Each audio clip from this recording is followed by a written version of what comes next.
denominar queilopatías. Para poder ubicarnos bien, tenemos que saber que los labios cuentan con 3 sectores anatómicos y que en cualquiera de ellos se pueden instalar procesos patológicos. Específicamente, en el caso de las queilopatías, son patologías que asientan esencialmente en la semimucosa. Eso no quiere decir de que no puedan extenderse a la mucosa y a la piel, pero son lesiones esencialmente de la semimucosa labial. Esta semimucosa labial es también conocida, la van a encontrar ustedes en la bibliografía, como zona libre, zona roja, vermellón o zona de transición de Klein.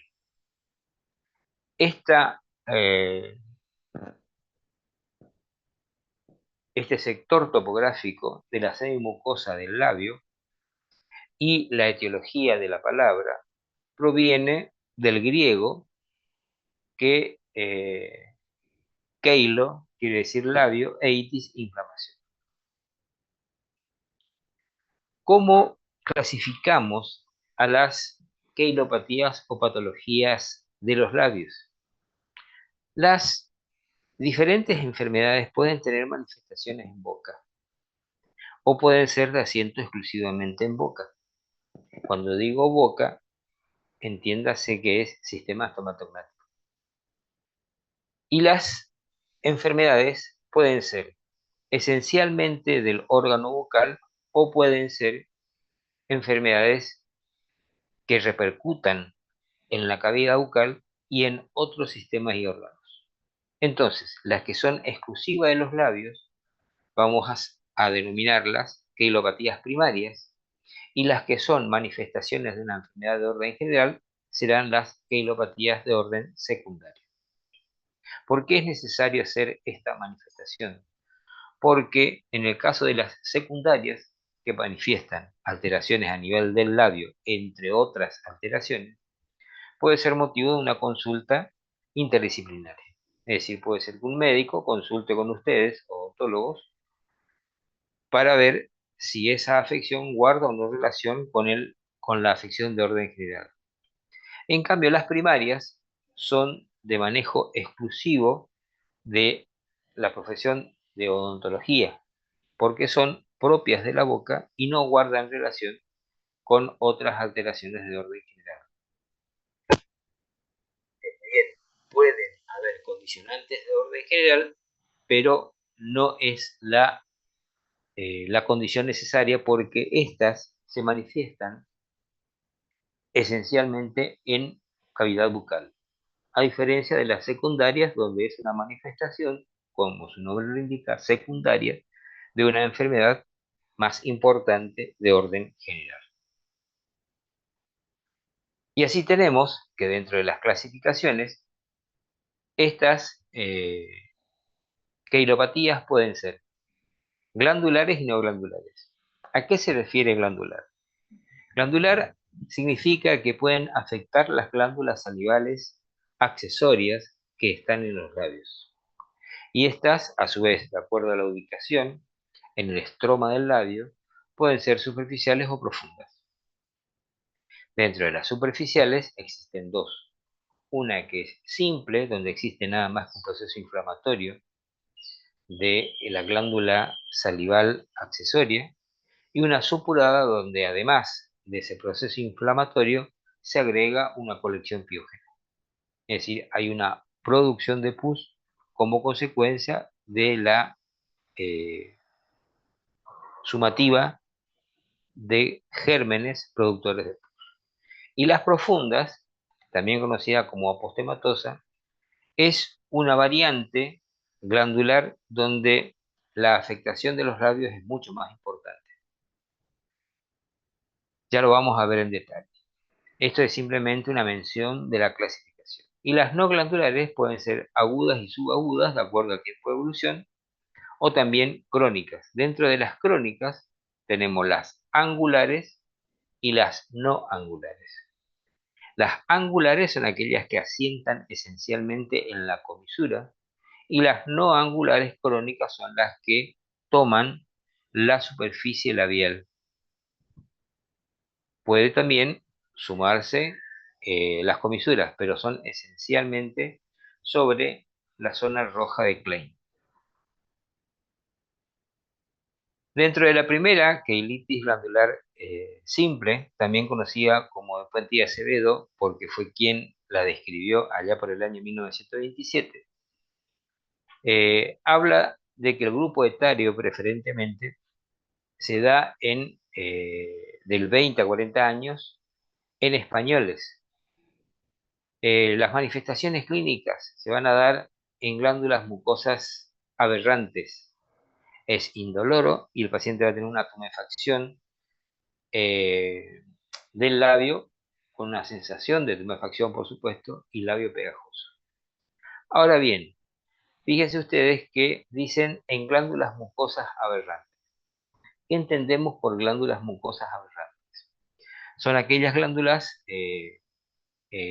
salivales que vuelcan su contenido no solamente en la mucosa del labio, sino en conductos aberrantes en la zona de Klein. ¿Por qué se le dice que es aberrante? Porque la zona de Klein, la zona de semimucosa, es un tipo de epitelio que no posee ni glándulas salivales, ni glándulas sudoríparas, ni glándulas sebáceas, ni folículos pilosos. Entonces, por eso se dice que es aberrante. Y la característica de la semimucosa es de ser un epitelio cuya superficie se mantiene seco. Es decir, el labio superior y el labio inferior en la semimucosa de estos labios, la semimucosa debe permanecer seca. De allí que existen algunas alteraciones por el exceso de humidificación de los labios que se dan en algunos pacientes. Es decir, ya lo vamos a ver dentro de las causas etiológicas. Esta queilitis glandular simple se caracteriza porque va a haber un aumento de tamaño del labio, lo que va a generar una hipertrofia transitoria más una eversión del labio, y la desembocadura de las glándulas salivales se van a ver como puntos rojos. Fíjense ustedes, acá en la imagen se pueden ver puntos rojos que presentan una depresión en el centro, que tienen el tamaño de una cabeza de alfiler, y que están ubicados en la semimucosa del labio. Fíjense ustedes que las semimucosas del labio, como les había dicho anteriormente, no poseen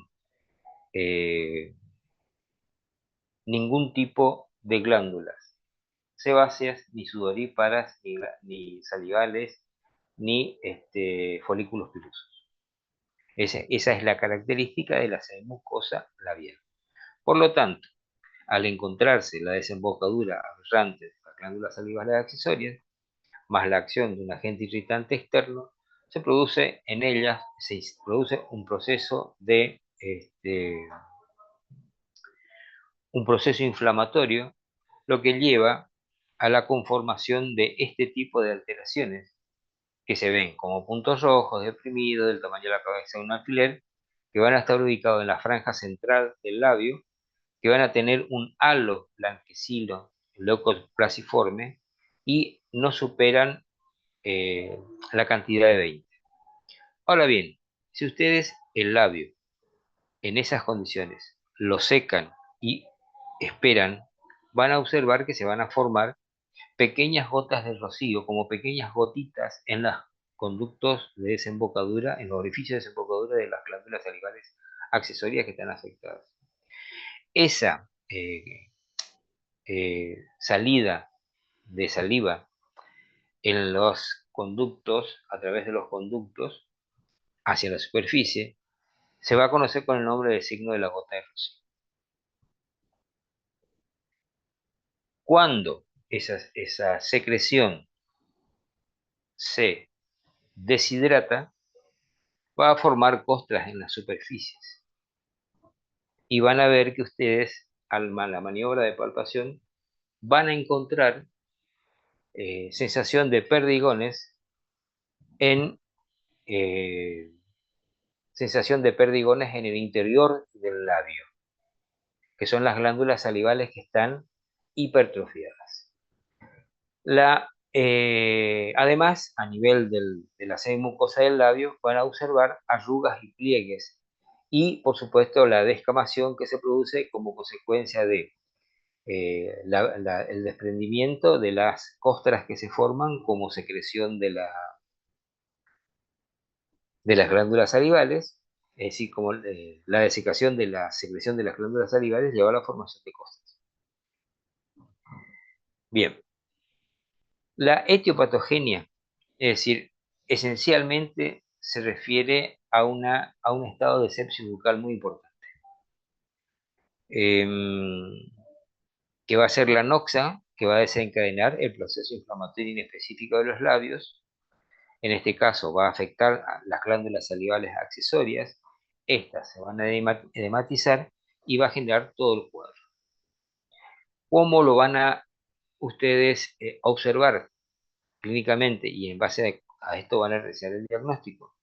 Van a observar puntos rojos que van a estar deprimidos en el centro y con gotitas de saliva.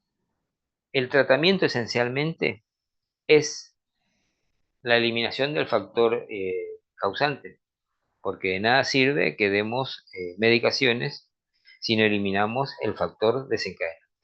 Y en este caso, el factor desencadenante es eh, la sepsis bucal. Puede también adicionarse las inyecciones de corticoides 1 o 2 veces por semana. Pueden aplicarse pomadas con corticoides y antibióticos.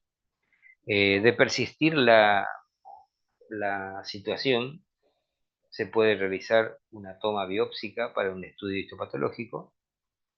Y por supuesto que si no se consigue remitir el cuadro y este tiene una reincidencia muy importante, una de las opciones de tratamiento es el tratamiento quirúrgico. La segunda queilitis superficial es la conocida como queilitis de Weils 1.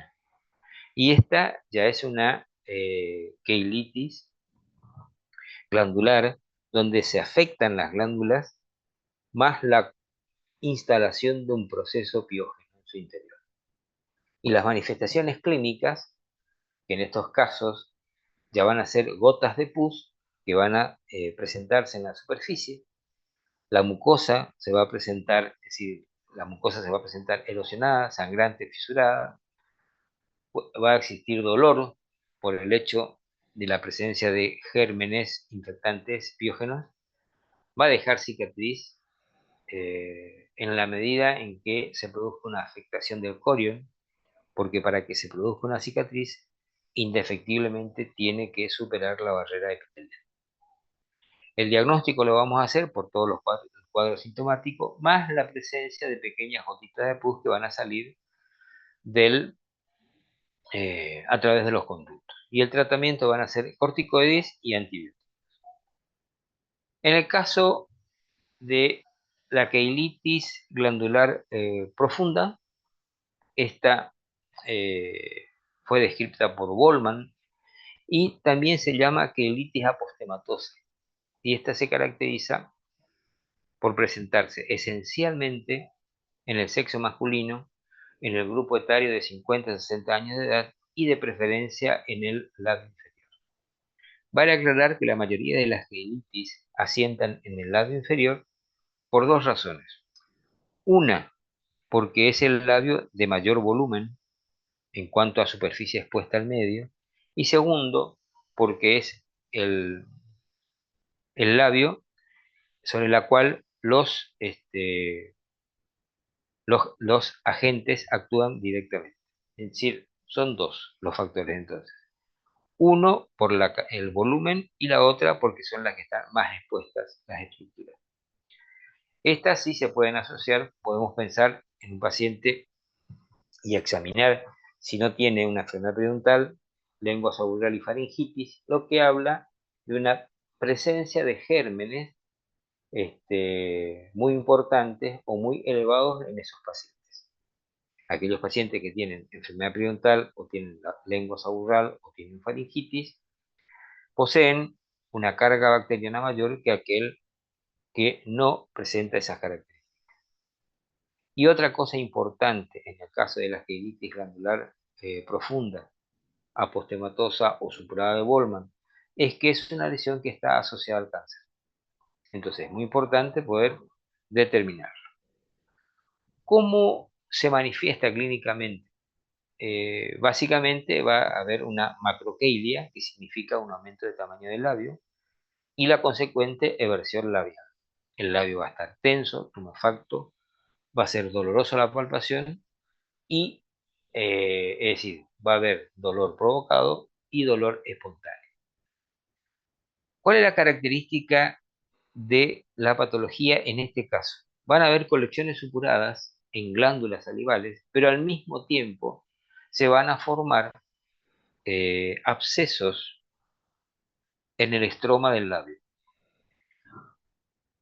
A ver, ¿qué se entiende como absceso? Absceso es una colección purulenta en una cavidad de neoformación.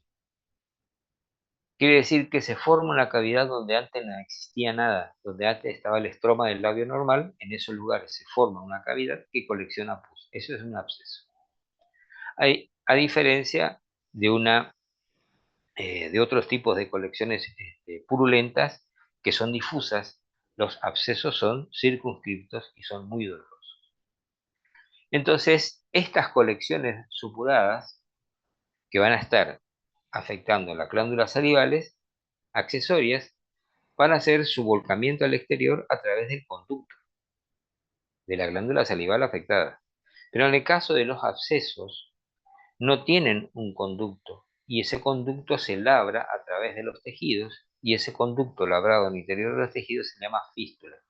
Y estas pueden drenar en la mucosa, en la semimucosa o en piel.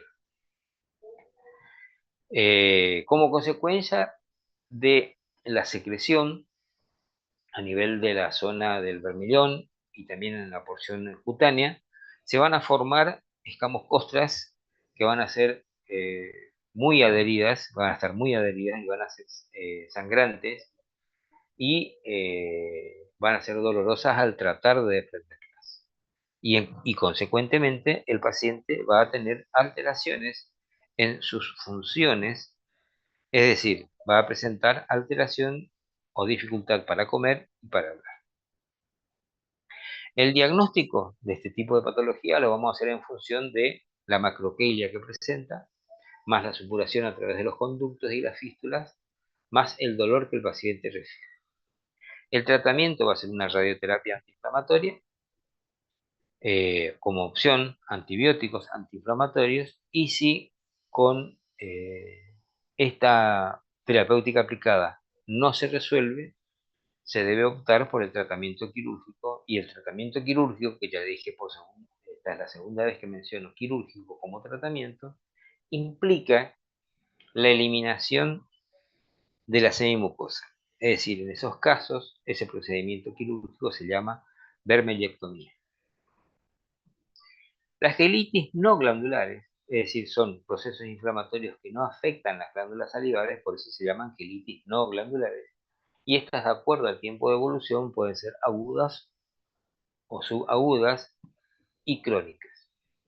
Dentro de las crónicas, es decir, todas evolucionan en esas características, se instalan como una lesión aguda, posteriormente migran hacia un estado de subagudez y finalizan en un estado crónico. Así tenemos que dentro de las crónicas pueden ser no angulares, que son aquellas que se dan en el vermillón, y las angulares que se dan en la comisura.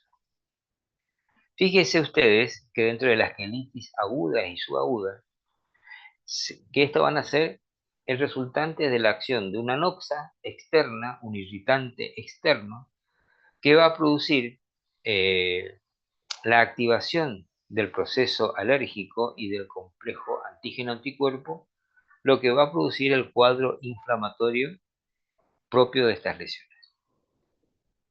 ¿Cuáles van a ser las causas que pueden llevar a que tengamos una queilitis aguda o subaguda? Pueden ser el uso de contactantes, por ejemplo, cosméticos, alimentos o golosinas, algunas pastas dentales, algunos cepillos dentales. Es decir, los componentes de estos elementos son los que generan ese proceso alérgico y el complejo antígeno-anticuerpo. También pueden ser metales que están generalmente en los estuches de los perfumes y demás, que hacen que puedan entrar en contacto con los labios o con los dedos y las manos del paciente, y a su vez esto lo transmiten a los labios. Pueden ser también medicamentos de uso local, prótesis, algunas plantas, agentes físicos, y bien importante, fíjense el primero de todos, que es luz solar. Y eso ya merece un tratamiento aparte, porque la luz solar en sí genera un tipo de queilitis muy particular. También dentro de los agentes físicos se puede mencionar el frío y el calor. Ustedes habrán visto personas que como consecuencia del frío extremo eh, se producen alteraciones a nivel de los labios, que son de corta duración y de autorresolución. Y por supuesto, ciertos tipos de intoxicaciones, como ser las alcoholemias, urémicas y otros tóxicos de uso muy difundido, pero no por ello dejan de ser tóxicos. Es decir, me estoy refiriendo a intoxicaciones, básicamente. ¿Cómo vamos a ver las manifestaciones clínicas? El paciente va a tener macroqueilia, es decir, aumento del tamaño de los labios. Como es un proceso agudo, subagudo, el labio se va a poner rojo, caliente, edematoso y doloroso, es decir, va a traducir clínicamente los signos cardinales de Celso, ¿sí? Que se dan en estos casos. Se van a formar ampollas que se van a romper y que se van a cubrir de costras. El paciente va a sentir sensación de picazón. Pueden afectar uno o ambos labios, y el proceso eh, concluye aproximadamente entre una semana y 2. Fíjese, en este es un caso más ya tendiendo hacia la cronicidad. Pueden ver que los labios pierden su elasticidad, ¿sí? Se van a producir costras, como la que se observan cerca de la comisura, y van a ver que los labios están ligeramente vertidos. En estos casos se va a tratar siempre tratando de eliminar la causa, esencialmente tratando de eliminar la causa, y también se va a dar la administración de corticoides por vía general, eh, o bien la aplicación tópica de cremas. También se pueden sumar antiinflamatorios, y óleo calcáreo con manzanilla al 10% y vitamina A, que si ustedes quieren pueden buscar, es una publicación de un trabajo de investigación que he realizado y que el material se encuentra disponible en la biblioteca, ¿sí? Que es el tratamiento de las queilitis por contacto, realizados con esta formulación magistral en base a óleo calcáreo. Las queilitis crónicas superficiales, está aclarando acá, no angulares, quiere decir que no toma las comisuras, van a tener distintos tipos de etiología. Pueden ser mecánicas, físicas, químicas, endocrinas, carenciales. eh, Dentro de las endocrinas puede ser la diabetes y el hipotiroidismo. eh, Dentro del físico, el frío, calor, viento también, o radiaciones, o radium. Pero básicamente la alteración más frecuente es la de orden mecánico, y la que se produce, por ejemplo, por el escurrimiento de saliva, el uso de chupete en los bebés, ciertos hábitos lesivos, como por ejemplo el mordiscamiento de viromes o aparatos de ortodoncia, o bien el uso de pipas.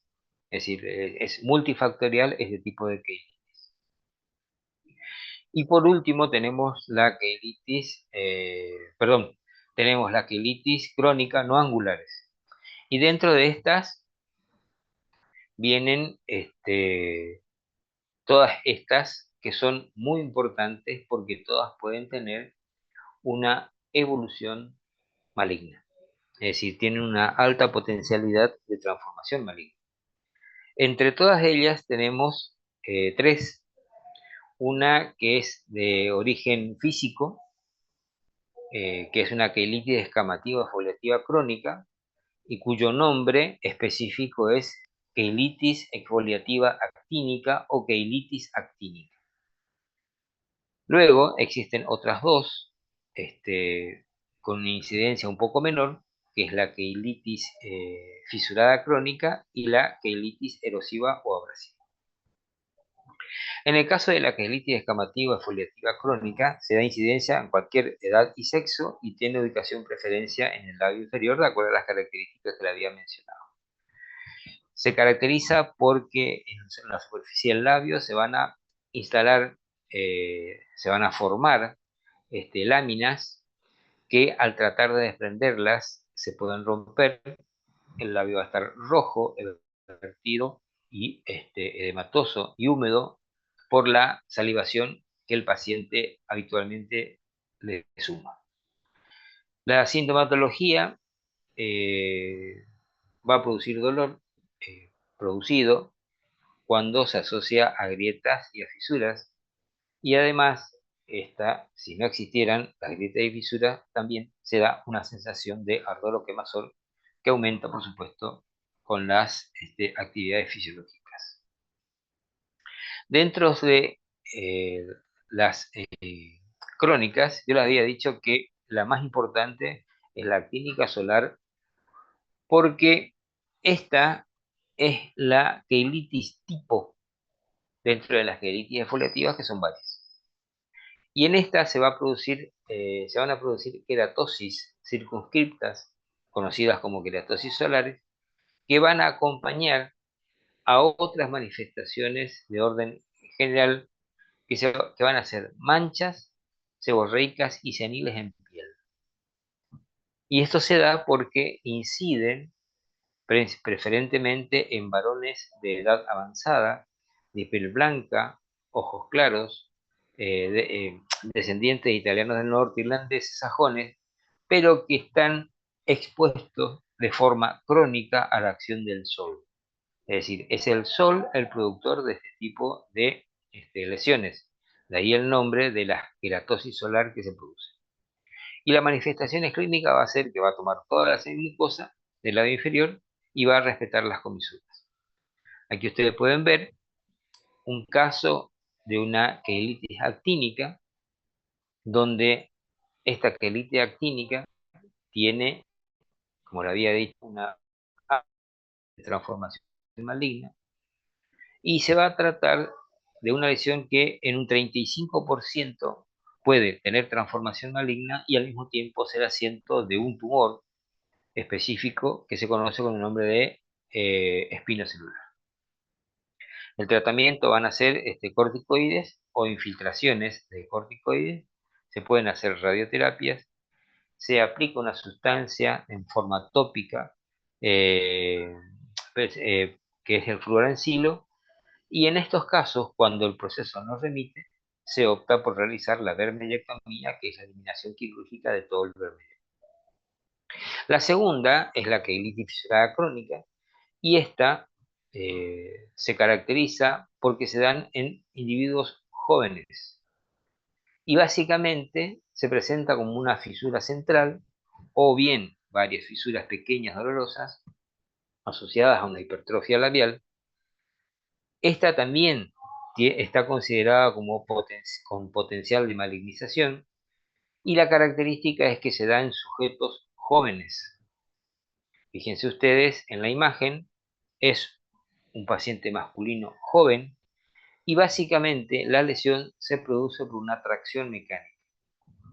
Cuando ustedes se encuentran con un paciente con estas características y al realizar el examen endobucal y la tracción de la inferior, se van a dar cuenta que el frenillo labial medio inferior tiene una inserción muy potente y tracciona a la semimucosa del labio, produciendo la fisura.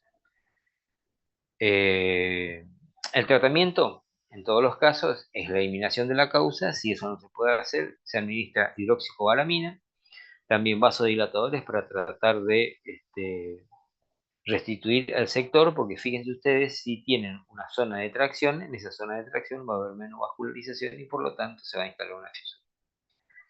Y se pueden dar otras formulaciones magistrales como el bálsamo del comendador, o bien, si la situación no mejora con eso, el tratamiento es quirúrgico y consiste en la remoción de la fisura y en el remodelado del frenillo que está produciendo esta patología. Otra más, y fíjense ustedes que debajo en rojo figura epitelioma espinocelular, es la queilitis erosiva o abrasiva. Esta fue descrita en 1933, se da de preferencia en el sexo masculino, entre los 50 y 60 años de edad, y las condiciones para que se instalen es un mal estado higiénico bucal, que pueden ser causas físico-químicas, es decir, de todas las que mencionamos, también se manifiestan en estas, causas neurovegetativas o bien desequilibrios hormonales, entre otras. Pero básicamente es el mal estado higiénico bucal el factor principal. Y aquí ustedes pueden ver la manifestación clínica donde se ve la erosión de la semimucosa del labio inferior, que tiene una forma, esencialmente una forma ovalada, pero aquí en la imagen ustedes ven una lesión alargada, irregular, ¿sí? Que va a presentar un color rojo, intenso, brillante, de acuerdo a la superficie que abarca, y van a tener contornos bien definidos, con una característica que el piso de la lesión va a estar ligeramente elevado, y eso se conoce con el nombre de hernia, y va a tener dolor espontáneo y también dolor provocado a la palpación. Entonces, estas lesiones, que son de manifestación crónica, son muy importantes de determinar y deben realizar estudios biópsicos para, para determinar las características histopatológicas de la lesión e indicar, por un lado, la administración de fármacos, ya sean de orden general o tópicos, o bien indicar un tratamiento quirúrgico de eliminación del vermelho. Si se indica un tratamiento farmacológico, va a ser a expensa de la administración de hialuronidasa, y también se puede dar combinado esta hialuronidasa con novocaína intralesionalmente, porque la lesión es dolorosa en forma espontánea y también a la palpación. Entonces, ese es el tratamiento propuesto.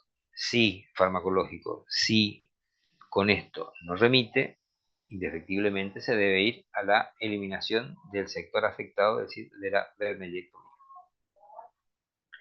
Y por último tenemos la queilitis angulares, y las queilitis angulares se conocen también como queilitis comisurales y en algunos casos perlèche. Perlèche es un término francés. Entonces, la etiología de las mismas van a ser variadas. Puede ser pérdida de dimensión vertical, la presencia de prótesis, la colonización de Candida albicans en el sector, puede ser como consecuencia del escurrimiento de saliva, puede ser una de consecuencia microbiana, puede ser también por anemias, por hipovitaminosis, esencialmente la hipovitaminosis B. Es decir, fíjense que existen factores externos e internos que son muy comunes y es fácil de determinar cuál es el factor etiológico que lo produce.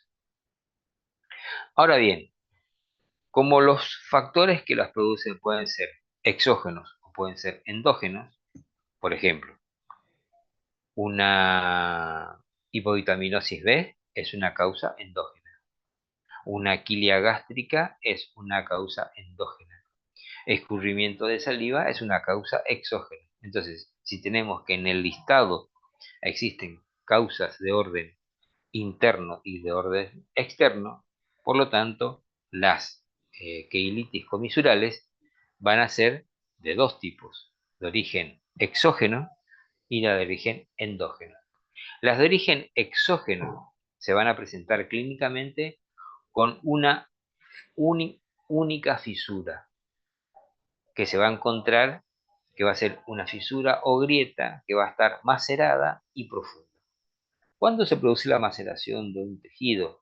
Cuando está expuesto de forma crónica a una secreción, lo que hace que se transforme la superficie y se produzca la maceración del mismo.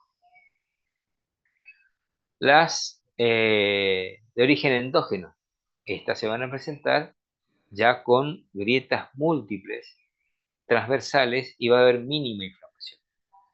Entonces ustedes, de acuerdo a la característica clínica, pueden determinar o pueden tener un esbozo en su diagnóstico presuntivo de cuál puede ser la causa que puede estar llevando a esta queilitis comisular. El tratamiento va a estar condicionado a la causa que lo produjo. Es decir, nosotros tenemos que determinar si el factor es exógeno o endógeno, y en base a ello proceder. Y si la lesión no remite, ya sea con el control de los hábitos o la administración de medicamentos, no queda otra que la extirpación quirúrgica en los casos rebeldes. Bueno, ¿quieren hacer alguna pregunta al respecto?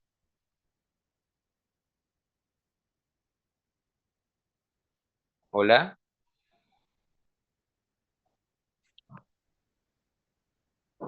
¿quieren hacer alguna pregunta al respecto? No, profe. Estamos, Quedó doctor, claro. gracias. ¿Cómo?